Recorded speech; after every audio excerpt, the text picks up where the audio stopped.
Setiap kegiatan adat di setiap daerah pasti memiliki kandungan filosofinya tersendiri. Begitu pula dengan atraksi pacu Jawi di Minangkabau. Permainan ini memiliki filosofi bahwa antara pemimpin dan rakyat biasa yang memiliki kedudukan, wewenang, dan hak yang berbeda bisa berjalan serta berdampingan bersama.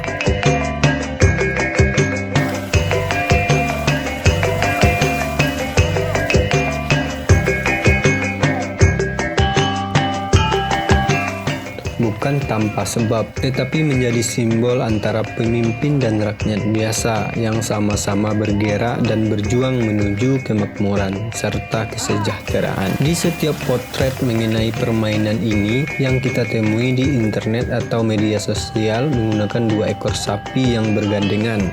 Filosofi pacu Jawi juga terlihat dari sistem penilaiannya. Yang mendapat nilai tertinggi bukanlah sapi yang paling cepat atau yang pertama sampai ke garis finish, melainkan sapi yang berlari lurus hingga akhir.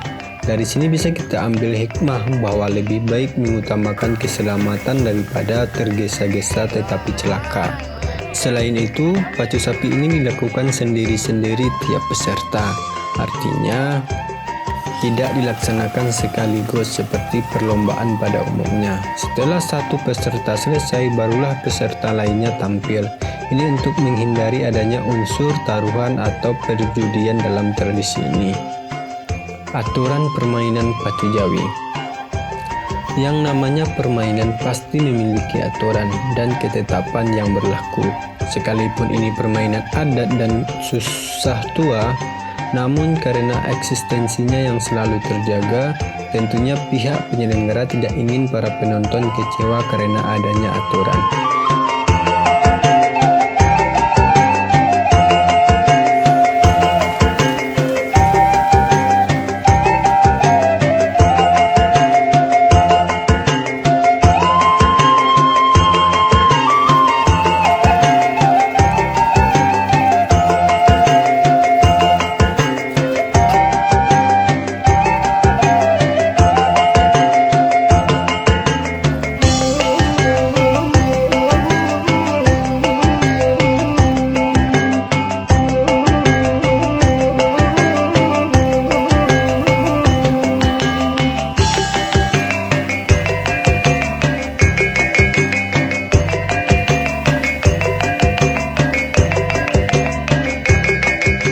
Beberapa hal yang harus diperhatikan sebelum ikut serta dalam permainan tradisi pacu Jawi adalah mengenai kapan waktunya, apa syarat ikut serta, dan bagaimana sistem penilaiannya.